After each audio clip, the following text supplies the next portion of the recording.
Good morning, Village people. My name's Travis. I'm one of the pastors here. It's an honor to be here with you all this morning. Everything sounds better with a British accent. So I'll be preaching this morning. No. I used to have a guy who worked with me. His name was Neil from Northern Ireland. We called him Northern Ireland Nelly. And he could say the exact same things that I would say, but with his accent. All the junior high kids thought he was amazing, and I was just kind of meh, you know. I was like, Neil, you just said the exact same thing that I said in a Northern Irish accent. And he's like, whatever. So anyway, that was a fun story. I thought it was a fun story. Thank you for that. Yeah, sometimes I should think my stories out loud before I say them to you. This morning, I want to make sure you know what's happening next door in our Village Kids. I think we've got a picture of that. It's Superhero Sunday right next door in Village Kids, and so they're having a blast over there. They are finishing up their Incredible Faith series this morning, and so there's some, if you see people in costume, if you're here for the first time, no, we do not always have people dressed as superheroes, but maybe if it means you'll come back, we'll do it next week too. We're entering into a really important season in the life of our church, and I want to just talk about that for a minute as I'm preparing to get to our Rooted and Built Up series, the continuation of that this morning. But many of you may have gotten one of these in the mail yesterday. If you got an envelope in the mail, we got ours in the mail yesterday from the Village, and I went ahead and opened it. And I'm assuming if you saw something from the Village, you thought this is very important, and I should open it immediately and read it word for word to see exactly what it says. So I'm trusting that you did that as well if you got it in the mail. If not, don't tell me, but go home and read it. But I want to tell you about this season of prayer that we're entering into. On the front of this book, it says the words, "Here for good." Here for good. That describes, in many ways, what we want to be about as the Village. In the Bible, the word good appears about 610 times. In Psalm 132, God says to the people, "I'm here for good." And God's talking about this kind of permanence, but he's also talking about the quality of life that he wants to bring to the people. And at the Village, that's the kind of church that we want to be. We want to be here for good. We're going to plant a flag permanently in the ground in our community, and we want to be here for the good of our neighbors. And so we're going to be entering into this time where we explore that and talk about that, especially in relation to the property that we purchased a year ago at the corner of Old Burkett Road and Nolensville Road. And if you read this book, it'll kind of tell you all about that. But inside, there are a couple of these, just little stickers, prayer clings. They're like the oil change stickers that you get. They have magic adhesive quality, but no stickiness on the back. This is a picture of my dirty windshield and where I have mine. And this is the prayer that we're inviting everybody who's part of our church, everybody who considers the Village to be their church home. We're inviting everybody to begin praying this prayer and pray this together over the next several weeks. It's a simple prayer. Lord, what's the good you want to do through me? If we're here for good collectively, Lord, what's the good you want to do through me individually? And so when you get this, I want to invite you to read it and take one of these and put it. We've got one on our mirror. We've got one on our windshield. Actually, right now, here's what I want you to do. I'd like us to do this together. Pull out your phone.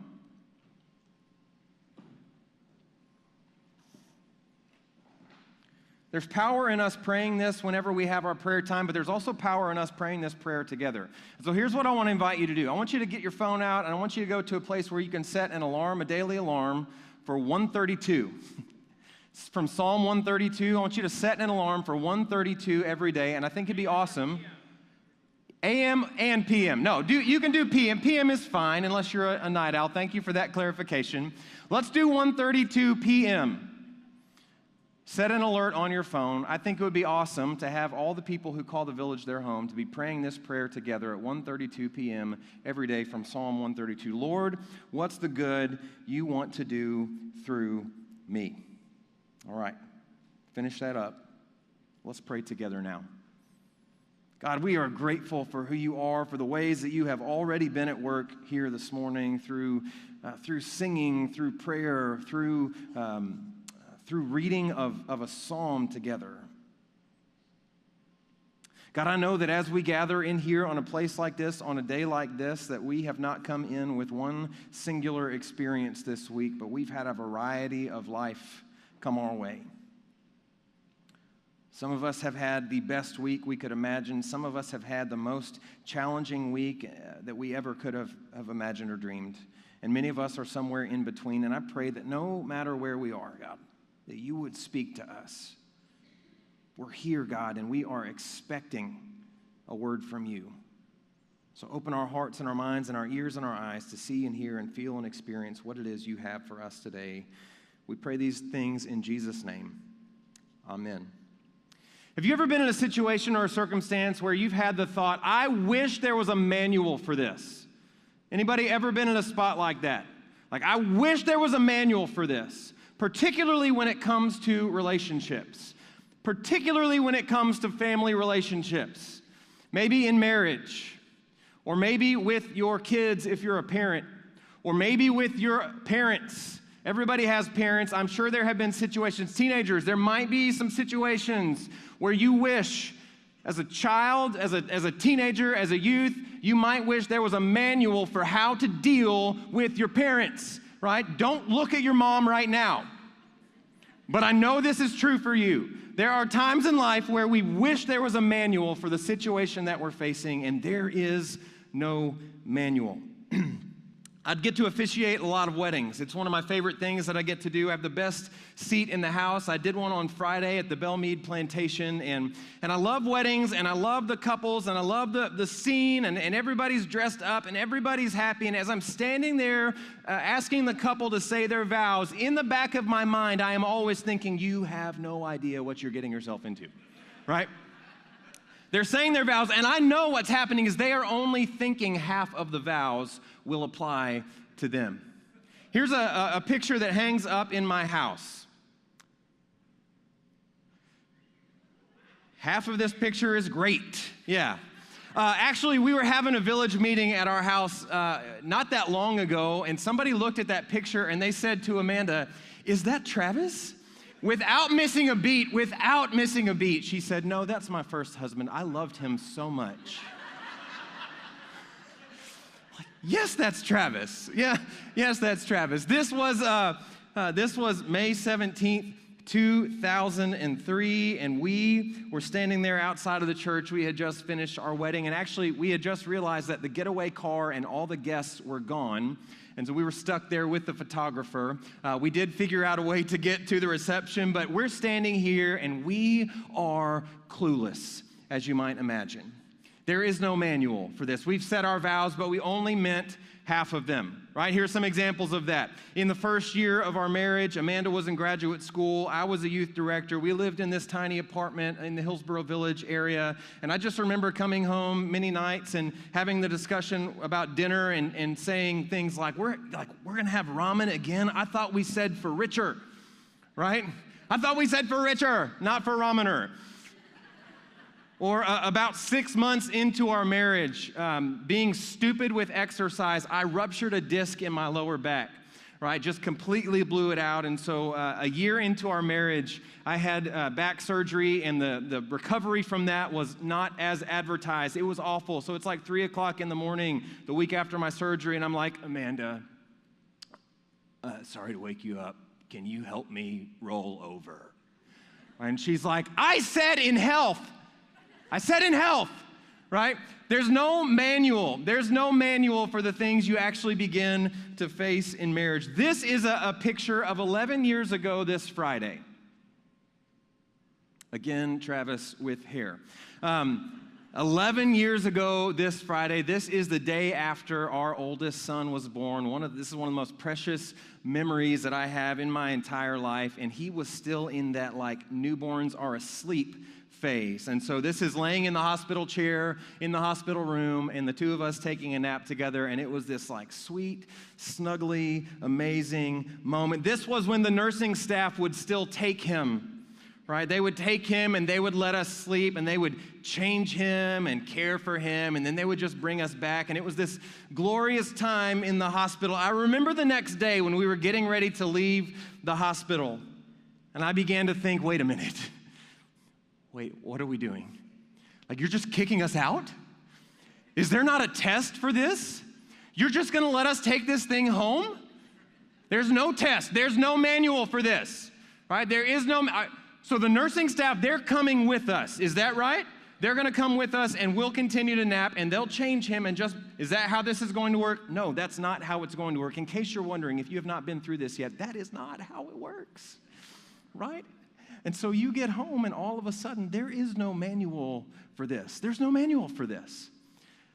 My friend Amy likes to talk about the fact that even when there is a manual, even when there are parenting books written, our kids don't read the same parenting books that we read. And therefore, they don't know how they're supposed to respond. The parenting book says, do this thing, and the kid will do this, but the kids don't read the parenting books, and so therefore, they don't know what they're supposed to do when you do the thing. Right? Like one of the things you're supposed to do is give your kids choices. Give your kids choices. Tell them A or B. That'll make them feel empowered, and you'll give them two choices that would be okay with you. Make them choose A or B. Our kids didn't read that parenting book, right? Would you like water or juice? I would like milk. Would you like to go to Taco Bell or McDonald's, which are both right by our house? We want to go to Sonic. Like, that's not one of the A or B choices, and the parenting book said A or B, and you'll choose one of those, but our kids choose C all the time. There is no manual for this. They don't know that they're supposed to respond in a certain way. There's not a manual for this. So many times in life, we get into a situation or a circumstance, especially when it comes to our closest relationships, our marriages, dealing with our kids, dealing with our parents, that we wish there could be a manual for this. When things in the marriage start to go south, when somebody's done something deeply hurtful, there's no manual for this. When kids don't follow the typical patterns of behavior, and when you go to the doctor and you hear something that you didn't expect to hear, there's no manual for this. When your parents are aging and you're not sure how to take care of them and it's taking up all of your time, or when there's some kind of illness or sickness that's unexpected, there's no manual for this. And sometimes I just wish that there could be a manual. Don't you? Don't you just wish sometimes there could be a manual that would tell you the 3 steps that you need to take and everything will be okay? And we're continuing this morning in our Rooted and Built Up series, where we've been studying the book of Colossians over the past several weeks. I think this is week 8 of that series. And we are turning here in Colossians chapter 3 to some really practical applications of the gospel message that Paul has been sharing with the Colossian people. He's been saying all throughout the book, this is who Jesus is. And now he's turning to the point in the book where he says, and because of who Jesus is, this is who you get to be. So he's been deeply theological in the first couple chapters of Colossians, and now he begins to get deeply practical. And in Colossians chapter 3, in this section that I'll read for you in just a minute, he begins to talk about the practical applications within your family relationships of what it looks like to follow Jesus. I heard somebody say once that if our faith doesn't work at home, then our faith doesn't work. If our faith doesn't work at home, then our faith doesn't work. In other words, if you're not living out your faith at home in your closest relationships, perhaps you're not living out your faith at all. If it doesn't work at home, it doesn't work at all. And so Paul is turning here to give some instructions to the Colossian people about what it looks like to live a life of faith at home. Now, interestingly, in Paul's culture, in Paul's time, he's writing within the Roman culture in the first century. Interestingly, in many ways, there was a manual for how to live family life in the Roman culture. In the Roman culture, there were several kind of major themes that they expected Roman citizens to live by. One was called the Pax Romana, P-A-X Romana, which meant the peace of Rome. I've talked about this before. The way that the Romans kind of established their peace is they would go into a new territory and they would publicly execute all the leaders, and they would say, this is what happens to you if you don't live by the peace of Rome, the Pax Romana. There was the Via Romana. Via is the Latin word for way, the way of Rome, and that had everything to do with culture and how you dress and how you talk and the things that you care about, and they put a lot of pressure on the people in their culture to live and act and dress in a certain way. It's a good thing that times have changed, right?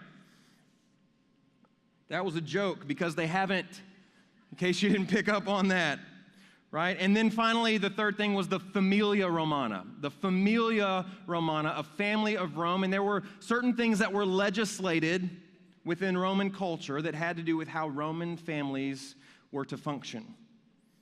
And so in Paul's culture, there was something called the paterfamilia. The paterfamilia was the father of the family. And according to Roman culture, the paterfamilia was the oldest male who lived in the family. In many ways, the paterfamilia was like the dictator for the home. Whatever he said went in the home. Women, wives, were viewed as property. Children were viewed as dispensable and disposable. If you didn't want your child, you could have them killed. You could sell them into slavery. It was completely up to the paterfamilia what he wanted to do with his children. They were not really seen as human beings. They were expendable. The paterfamilia had all the power, including the power of death and life for his family. If one of his adult children, even he had power over his adult children, if one of his adult children grew up and gained some wealth or property, the paterfamilia actually owned that property and could get rid of that property and do with that property whatever he wanted. And so this was in that culture. The manual for family life is whatever dad says goes. Period. End of story. Even unto death. And so it's in that culture that Paul wrote some words that in that time were incredibly radical. Now, in our culture today, we often take these as oppressive and backwards, but in the culture into which Paul was writing, these were incredibly radical and liberating words. Here's what it says in Colossians chapter 3. There's really two sets of words that he says together. One is addressing wives and husbands, and one is addressing children and parents. Here's what he says, 3:18. Wives, submit yourselves to your husbands, as is fitting in the Lord. Now, interestingly, in Roman culture, it would be said, wives, submit yourselves to your husbands, but Paul adds these words, as is fitting in the Lord. Husbands would never be addressed in this way, in this culture. But Paul says, husbands, love your wives and do not be harsh with them. Children, obey your parents in everything, for this pleases the Lord. But fathers, parents, do not embitter your children, or they will become discouraged. When Paul wrote this was incredibly radical in that time and in that culture. And essentially what Paul is saying to Roman families living in the first century is that you don't have to live like everybody else lives. Because of Jesus, because of who Jesus is, you are free from the expectations of the culture around you. These are incredibly liberating words. There's a parallel passage. We shared this a few months ago, talked about this in a series, I think in June, but in Ephesians chapter 5, Paul begins this section. It's a parallel passage addressed to husbands, wives, children, parents. But he says this in Ephesians 5:21. Submit to one another out of reverence for Christ. Submit to one another out of reverence for Christ. Specifically to husbands, to the paterfamilias, to the people with all the power, to the people who are allowed to do in this culture whatever they please. He writes this in Ephesians chapter 5. This is beautiful. Unheard of in this time. Husbands, go all out in your love for your wives, exactly as Christ did for the church, a love marked by giving, not getting. Christ's love makes the church whole. His words evoke her beauty. Everything he does and says is designed to bring the best out of her, dressing her in dazzling white silk, radiant with holiness, and that is how husbands ought to love their wives. No one abuses his own body, does he? No, he feeds it and he pampers it, and that's how Christ treats us, the church, since we are part of the body. And this is why a man leaves father and mother and cherishes his wife. This is a huge mystery, and I don't pretend to understand it all. What is clearest to me is the way Christ treats the church. And this provides a good picture of how each husband is to treat his wife, loving himself and loving her.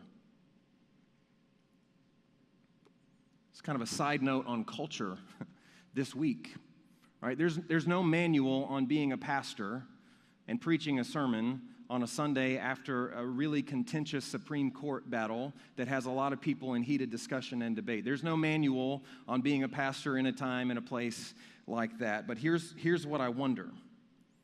In all the conversations about abuse and all the reality of abuse and oppression, here's what I wonder.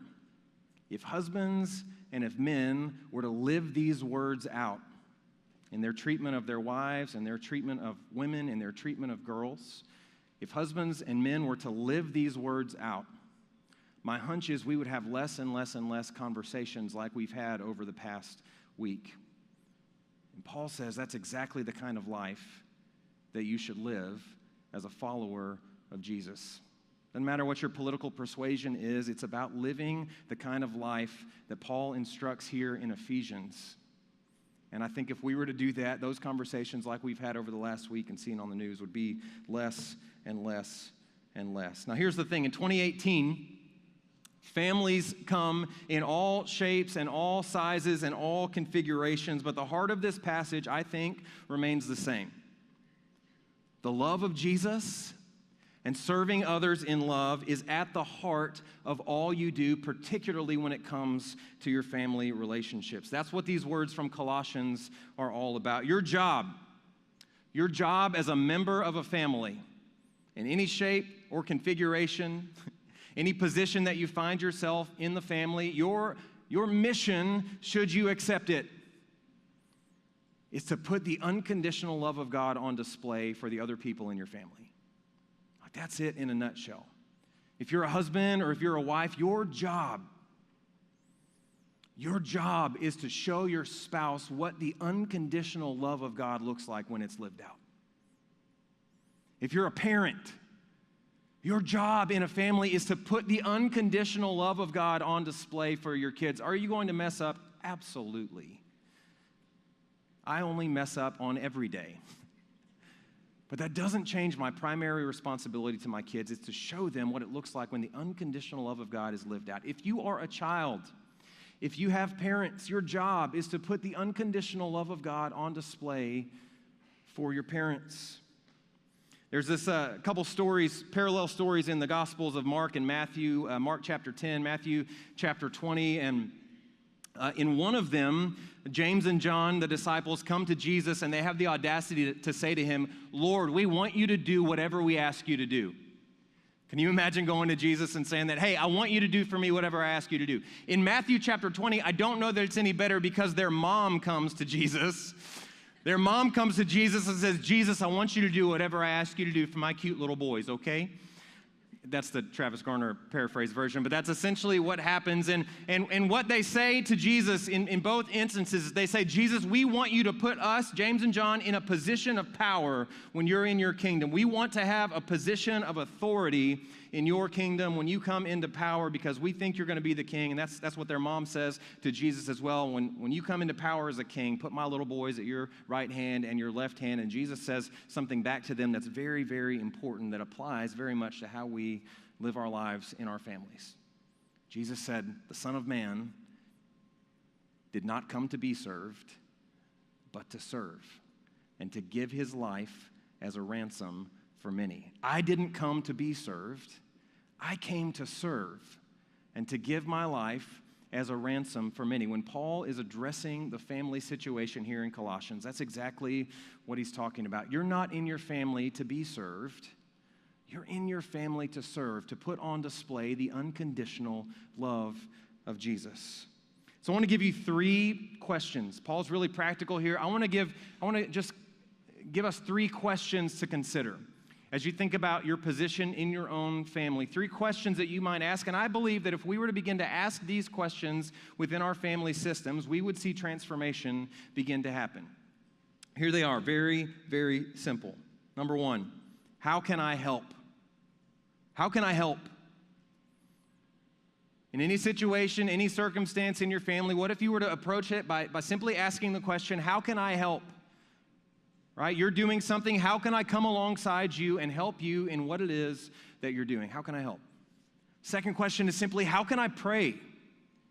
Prayer is a powerful tool. in the life of a follower of Jesus, it's especially powerful in the life of a family. Are you actively engaging in praying with your family and for your family? How can I pray? And then the third question is similar to the first, but maybe a little different. It's simply, how can I serve? If how can I help means how can I come alongside you and help you, how can I serve would be how can I do things for you that you don't have to do for yourself? How can I put that love of Jesus on display for you? How can I serve? About 25 years ago, my grandma gave me a book called Chicken Soup for the Soul. Anybody remember those books? Yeah, Chicken Soup for the Soul. It's like, I'm a crier, right? So there might have been some times where I was like 15 and like, this is a beautiful story. And now I'm like, really? But there's a story that's maybe a little cheesy, but it's stuck with me for 25 years, right? And I think it kind of puts this kind of notion on display. It says there was a man who was nearing death. And as he was nearing death, he began to be curious about what eternity looked like. Some of you have probably heard this, but he began to be curious about what eternity looked like, what it would be like. And so he asked God, can I see heaven and hell? I just want to see what they're like. And so God said, sure. And God took him into a room, and above the door it said hell, just to kind of label it. That was helpful. And so he walked into this room, and there was this large table. And in the middle of the table, there was this delicious smelling pot of stew. And everybody was sitting at chairs around the table, and they all had spoons. And the spoons were long enough that they could reach the stew in the middle of the table, but they were too long for them to reach the food back to their mouths. And so it was this endless torture where they could see the food, and they could smell the food, and they could reach the food, but they couldn't get the food back to their mouths. And God said, this is hell. They went into another room, it said heaven above the door, which is also very helpful labeling. And he walked in, and he was surprised by the same exact scene. Same stew, same large table, same long spoons, but in there, everybody looked happy, and they looked healthy, and they looked well-fed, and they were having good conversation. And the man just said to God, what gives? Like, this looks like the exact same thing. And in the Chicken Soup for the Soul, I heard the dramatic voice say, in heaven, they've learned to feed each other. Right? It's this beautiful, powerful, they've learned to feed each other. That's what it's supposed to look like in a family filled with followers of Jesus. That we've learned to feed each other. That we're seeking to serve and not to be served. That we are asking at every opportunity, how can I help? How can I pray? How can I serve? And so we're going to enter into a time of prayer and communion this morning, as we always do. When we come to communion, the story that we're telling is the story of the sacrificial love of Jesus. It's the central story to our faith. And as I was thinking about it this morning and thinking about the fact that we live life so often without a manual, it hit me. Communion is our manual. Communion is our manual. Communion is the manual for a follower of Jesus. It's living a life of self-sacrificial love in any time, any place, any circumstance, any situation. And that's our call as followers of Jesus, is to live to the best of our ability with the help of God, to live the story of communion.